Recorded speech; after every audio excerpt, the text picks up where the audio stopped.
સ્કૂલની અંદર જે પ્લાસ્ટિક વેસ્ટ હતો એટલે ચોકલેટના રેપર અને સંજીવની યોજના હેઠળ જે બીજી થેલીઓ આવતી એ જ્યાં ત્યાં પડી રહેતી ને એનાથી પશુઓને જાનમાલનો કૂતરાઓ આવતા ખેંચામ ઘણી કરતા એ સમસ્યા બહુ મોટી.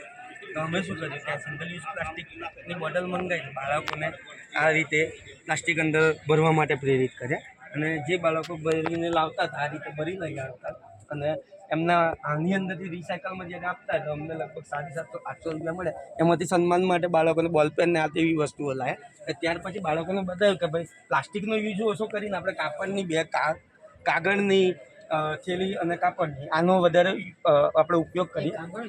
હા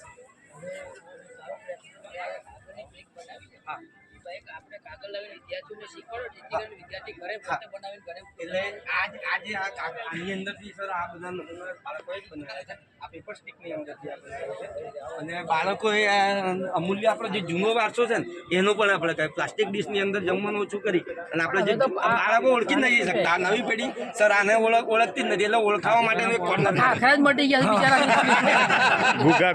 પ્રયત્ન કરે છે સર.